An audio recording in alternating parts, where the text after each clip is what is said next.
Hello again, I'm CryptoCooper, and today I want to give you a quick history about Bitcoin. But before I do so, please be kind and give me a thumbs up and subscribe. And don't forget to ring the bell. Well, I'm sure everyone knows that Bitcoin is fast becoming our main cryptocurrency, our new digital gold, our standard for digital money. But when did it all begin? Who or what made it? And why was it made in the first place? Bitcoin is a little bit older than me. I was born in 2011 and Bitcoin was created at about 2008. I heard that in 2008, our country was having a hard time with money. My dad explained that banks were playing with people's money and losing it at the same time. He said it was called a financial crisis. That sounds like a very bad situation. I learned that a lot of what was going on was all about paper money. It looks like Bitcoin was made at the perfect time, and it was meant to be better than paper money. So around 2008, someone by the name of Satoshi Nakamoto introduced the idea of Bitcoin on a computer blog. A blog is a place on the computer where people can share opinions and ideas. They call these guys cyberpunks. Up to this very day, no one has ever met or seen Satoshi. Some people believe that Satoshi was not even a person, but a group of people. There are even some crazy people that say Bitcoin was made by aliens. Whoever or whatever it was that made it talked on this blog about a new digital programmable money. He called this new programmable money Bitcoin.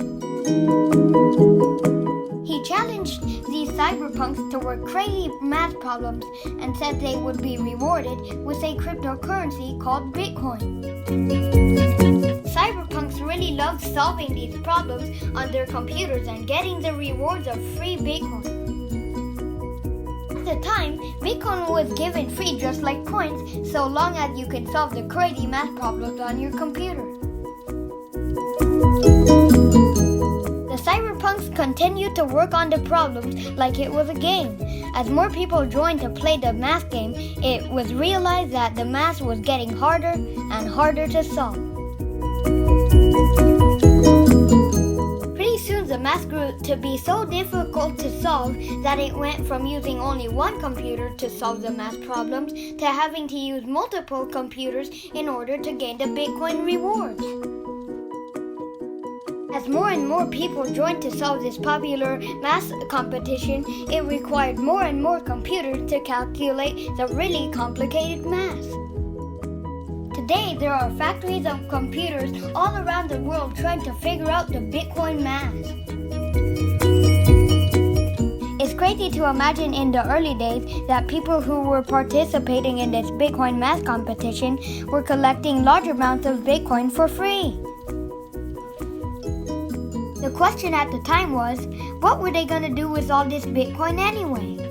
It was described by Satoshi that it was meant to be an electronic cash system.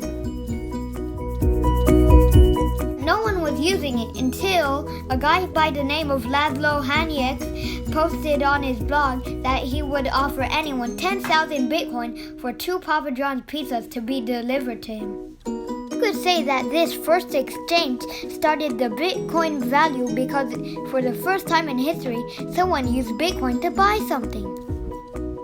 Ever since that exchange, people all around the world have been using Bitcoin as digital money. Oh my gosh, that's crazy! That's the most expensive pizza ever bought! Today, in 2020, each Bitcoin now costs about $11,700 US. That means the pizza that Laszlo bought was worth $117 million if he bought it today. But back then in 2008, the value of Bitcoin was less than a penny. I guess no one could have ever known that the price of Bitcoin would end up skyrocketing and be worth a lot of money. So today, people are still trying to figure out the Bitcoin math. The math they are trying to figure out is so difficult that it now takes factories full of computers to calculate the math, which is constantly growing and becoming more and more difficult to solve. Nowadays, the people who are working on this math are no longer called cyberpunks. These people are called miners. Just like miners who are digging for gold, Bitcoin miners are calculating the math and mining for Bitcoin. There are now millions and millions of computers dedicated to solving the math equation in order to gain more Bitcoin. As soon as Bitcoin is mined, it is sold to people and companies, where it is used and exchanged for goods and services. So that was a quick little history about Bitcoin, and I hope that you liked it. Also, if you enjoy my videos and you're feeling generous, I do graciously accept any size tips in the form of Bitcoin. Here's my Bitcoin address. Thank you so much, and remember, I'm CryptoCooper. See you later. Bye!